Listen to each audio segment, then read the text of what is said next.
Hey there my immortal nerds, welcome again to the channel. Today with a video to show you the result of the community call I made a few days ago. Unburdened Terror is actually working in PvP. How? Yeah, with a little trick. It took me a while, but finally I found a way to create this awesome build with full immunity, crazy damage reduction and heavy damage output. Follow me to understand what we were lacking this whole time. Yes, so in my last video I called out to you and asked for help with this head essence. Thank you guys for the many responses I received from you in the comments, on Discord and even in-game. I just love this GOAT community. So, this build is for Battleground and for players that are invested and are willing to farm some eternal gear from Terror portals. It is focused on mid-resonance bracket, as our job is mainly to push the idol, and lastly we need some armor focus as we return to our main job of being tanky. But don't close the video now, we will still be a heavy damage machine, close to the HOTA meta. Short note, while farming your gear, be careful with investing too many Terror essences in 1 week. It will get heavy after a while, 100 essences or something, and mobs will be enraged then with heavy increased damage.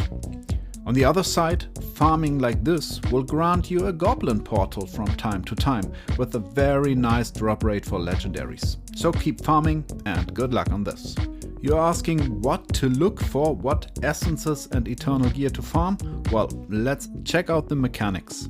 First, we are a tank, so we go with the Terror Unburdened with that 35% damage reduction, and we take the Burden of the Nothingness with a 20% damage reduction of enemies, so those two stack as they don't have the same effect. Next, we take the new buffs, because those buffs are great for our Demoralize. Later on you will see there are essences and variants where you can change the core of this build, but let's go with the main thing first. Iron Tusk to give us some crit chance, and the Promised Sunrise to give us more mobility, as we will not use Wrath or Sprint in this build, and to give us an increase of attack speed. And then we going to the base damage disrupt part of this build. You will see now we go with Cleave. Cleave, it's I think underestimated, and especially that essence here. Axe of the Ray, it's that throwing axe where you throw at a great distance those two axes that will hit the enemy twice when they pass them. We combine it with a Silver Flash to give those axes now a knockback to players. Every 2 seconds you can knock back the enemies. And we combine it with the Shackled Fate with our classic Chain Essence, which produces a pull, which is kind of a knockback as well. So we have now a knockback machine.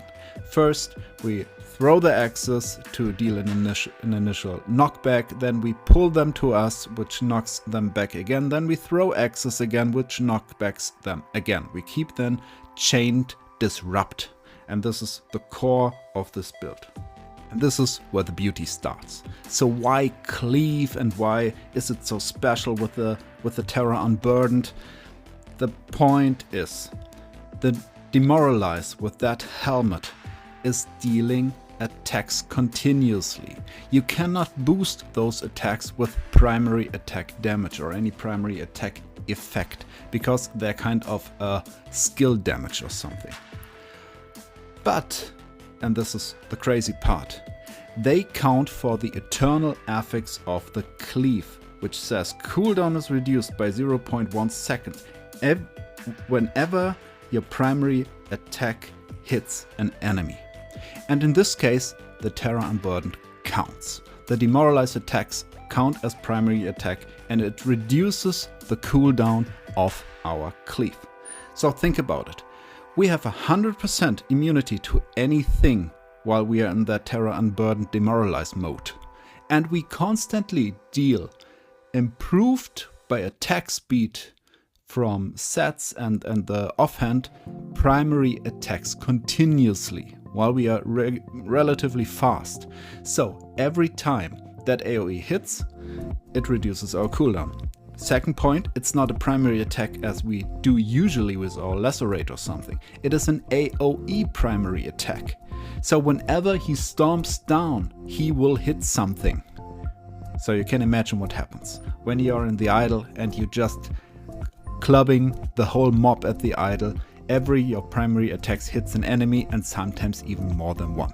So your cooldown will drop drastically of the cleave. And this is the core. This is why this build now finally works. And on top of that, now that we have damage source, we are immune. Of course, we cannot control this. So we will be at the idol. We cannot chase, we cannot strategically move wisely or anything. We are a dumb barbarian at the idol that chases everything and stomps it down. We can control the enemy backline with a cleave, we can throw our axes, we can do stuff, definitely, and by this we can anytime change the focus while throwing. We can use that little time so that a close by enemy gets chosen now. But the point is we are tanky. We want to stay in the idol as long as possible. This is our job. So tanky, tanky, tanky. This is our point, and we boost it with the regular stuff. We go with the cat, of course. The savior is important. The brawler is a good thing with the shield and damage reduction and everything. We have the 4-piece mount banks, which is nice with a cool heavy shield that helps us. We even boost it with gems, Spiteful, Battleguard and so on, and go with the specialization of the benefactor. Those are all shields and damage reduction and stuff that keeps us alive, combined with the demoralize perks of just receiving less damage. And you see, while being tanky and continuously throw that axis, we get into a very, very nice mode. The Paragon can differ. If you are lower resonance, maybe the Gladiator is better, because you still can do kills and you can do cool kills. So you can profit from the grizzled veteran and so on from the Gladiator. It's a nice thing, and the cheat death, of course.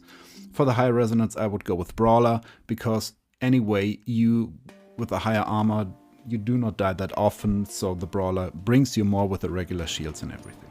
Gems are classic. We want some crit, lament, roiling and so on. Some defense here is nice. I would definitely prefer some defense. Battleguard, Frozen Heart, Spiteful Blood. Those are your friends for this build, because we don't run away from we do not rotate on the idol. So you should just focus on staying there as long as you can. Then some speed is nice. You have some from the paint class that we want to do for damage. Of course, he brings us a speed bonus, but the Grim is good as well. Attack speed plus movement speed. It's a nice gem here that helps you. And damage, of course, you can take everything you have. Even a Wolf Heart is nice. Or rank 1 gems like Berserkers, a paint clasp, of course, all those stuff that brings you just pure damage percentages. Lastly, Reforges, I think they are important as well. You should focus on a tank build. So all of this you see is a tank build. You're not highly mobile or anything, it's focused on tank. So what do you need for a good tank? Of course, there are many ways. In this case, I prefer a Jolt combination, because it gives you a nice effect as well, with a passive kind of a hidden kill sling gem counter attack, where you say 2% chance to immobilize your attacker. It's pretty nice, as we have knockbacks and everything. Another immobilization to him. It's pretty cool.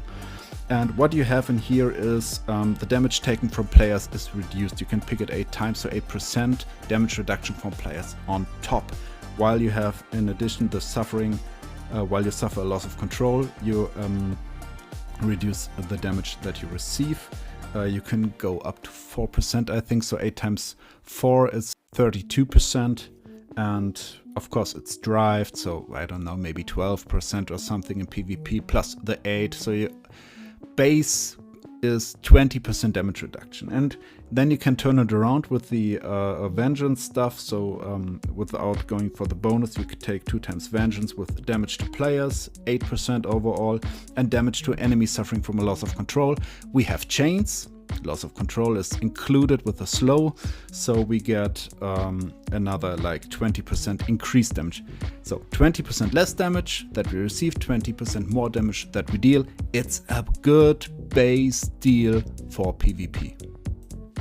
I promised variants. Variants are important here. I think The core thing is the damage variant. That sounds pretty good if you are high on armor penetration or anything. The Law of the Wild Shoulder is a good thing with a 50% nearly damage increase.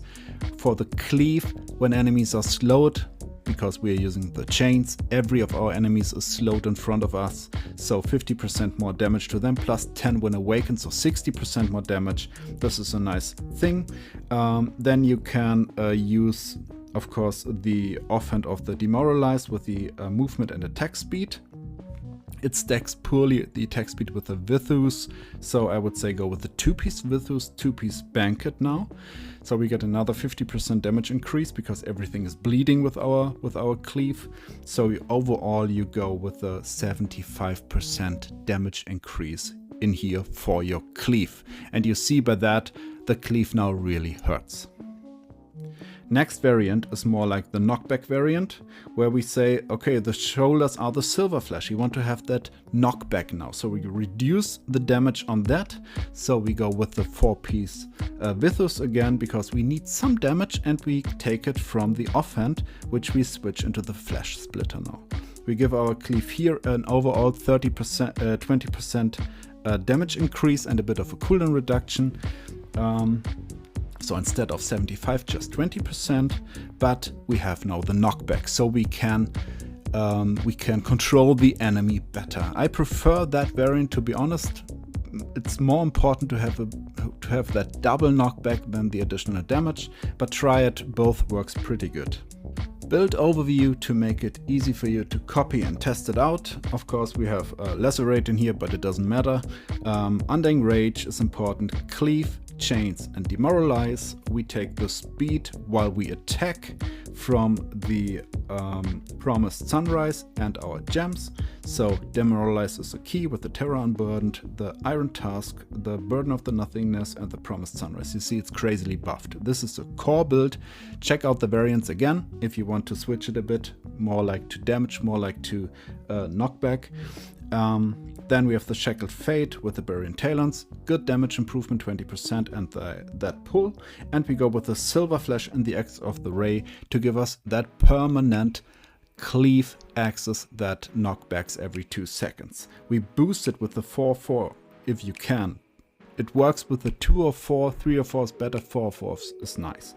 Eternal Gear for the cleave cooldown reduction on primary, because our demo is dealing primary attacks. And this is why this build makes sense, because you can now nearly spam axes, and that's nice. We are tanky, so we take the Brawler or the Gladiator if you're on lower resonance with the Benefactor bonus to give us another shield.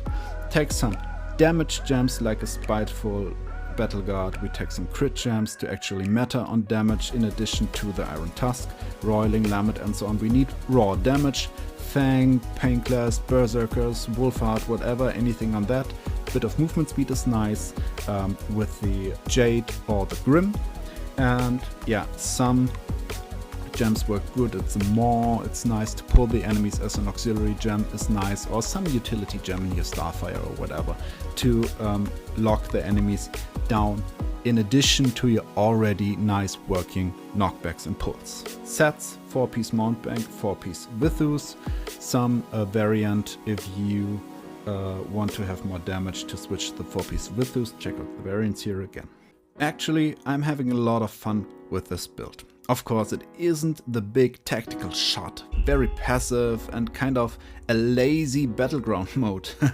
But your influence on the game is quite high with this build. Your death count will go up because there's no real escape, but your idle stand time with HP greater than 0 will nearly double, with all the damage reduction and knockbacks to annoy the enemy. Sure, you can't chase enemies anymore to get a high kill count, but you will be damage dealer number 1 quite often, even on 3rd or 4th place on the kill count. So guys, give it a try and enjoy a new way of barbing with the Unburdened Terror. Leave me a comment if you have improvement ideas, and as always, like and subscribe if you enjoyed this video and if you want to see more stuff like this.